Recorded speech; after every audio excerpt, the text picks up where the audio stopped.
COVID-19 അഥവാ corona virus ചൈനയിലെ വുഹാനിൽ നിന്ന് പൊട്ടിപ്പുറപ്പെട്ട ഈ വൈറസ് ഇപ്പോൾ ലോകത്തിന്റെ പല കോണുകളിലും വ്യാപിച്ചു കഴിഞ്ഞു. ചിന്തകൾക്കതീതമായി അത് പടർന്നു പന്തലിച്ചും കഴിഞ്ഞു. ഇപ്പോഴാ ഏവരെയും ഞെട്ടിച്ചുകൊണ്ട് COVID-19 ബാധിച്ച് ലോകത്താകെ മരണം 7000 കടന്നിരിക്കുകയാണ്. ഇതുവരെ 7000-ൽ പരം പേർ മരിച്ചെന്ന് വാർത്താ ഏജൻസിയായ AFP റിപ്പോർട്ട് ചെയ്യുകയുണ്ടായി. ചൈനയിലെ മരണസംഖ്യ 3213 ഉയർന്നു.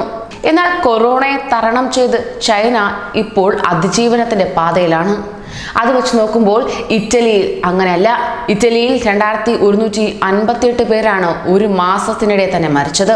1,70,7536 പേർക്ക് ഇതുവരെ രോഗം സ്ഥിരീകരിച്ചു കഴിഞ്ഞു. ഇറ്റലിയിൽ മാത്രം 28,000 പേരാണ് ചികിത്സയിലുള്ളത് തന്നെ. 10 പേരിൽ കൂടുതൽ കൂട്ടം കൂടുന്നത് ഒഴിവാക്കണമെന്ന് അമേരിക്കൻ പ്രസിഡന്റ് ഡൊണാൾഡ് ട്രംപ് നിർദ്ദേശിക്കുകയും ചെയ്തു. അമേരിക്കൻ സ്റ്റോക്ക് മാർക്കറ്റ് തിങ്കളാഴ്ച 1987 ശേഷമുള്ള ഏറ്റവും വലിയ നഷ്ടവും രേഖപ്പെടുത്തി. യൂറോപ്പിലും ലാറ്റിൻ അമേരിക്കയിലും രാജ്യങ്ങൾ അതിർത്തികൾ അടയ്ക്കുകയാണ്. സ്പെയിനിൽ അനാവശ്യമായി വീടിന് പുറത്തിറങ്ങുന്നവർക്ക് കനത്ത പിഴയും ചുമത്തും. ജർമ്മനി അതിർത്തികൾ എല്ലാം അടച്ചു. COVID-19 പശ്ചാത്തലത്തിൽ UAEയിൽ വിസ നിരോധനം ഇന്ന് നിലവിൽ വരും. നയതന്ത്ര വിസ ഒഴികെയുള്ള വിസകൾ നൽകില്ലെന്നാണ് തീരുമാനം രേഖപ്പെടുത്തിയിരിക്കുന്നത്. സന്ദർശക, ബിസിനസ്, വിനോദസഞ്ചാര, തൊഴിൽ വിസകൾക്ക് വിലക്കും ബാധകമാണ്. എന്നാൽ നേരത്തെ വിസ ലഭിച്ചവർക്ക് UAEയിലേക്ക് വരാനാകുമെന്ന് federal authority for identity and സിറ്റിസൺഷിപ്പ് അറിയിച്ചിട്ടുമുണ്ട്. UK, ഫ്രാൻസ്, സ്പെയിൻ, ഓസ്ട്രേലിയ തുടങ്ങി 45 രാജ്യങ്ങളിലെ പൗരന്മാർക്ക് ഇളവും നൽകിയിട്ടുണ്ട്. ട്രാൻസിറ്റ് വിസക്കാർക്കും വിലക്ക് ബാധകമല്ല. ഇത്തരത്തിലാണ് കൊറോണ ഓരോ ലോകരാഷ്ട്രങ്ങളെയും മാറ്റിമറിച്ചുകൊണ്ടിരിക്കുന്നത്. പ്രത്യേകിച്ച് ഇറ്റലി എടുത്തു നോക്കുകയാണെങ്കിൽ ലോകത്തെ ഞെട്ടിച്ചുകൊണ്ട് ഇറ്റലി ആളൊഴിഞ്ഞ തെരുവുകളായി മാറിയിരിക്കുകയാണ്.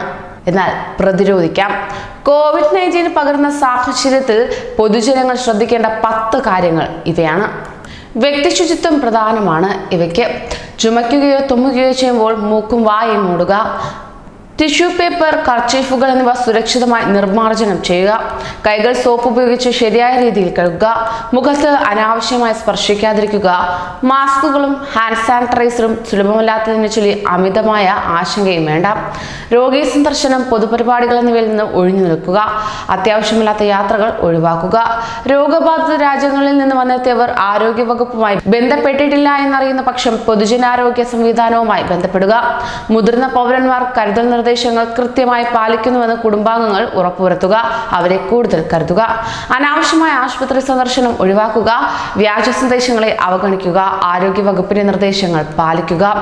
കൂടുതൽ വാർത്തകൾക്കായി ഈ ചാനൽ സബ്സ്ക്രൈബ് ചെയ്യൂ.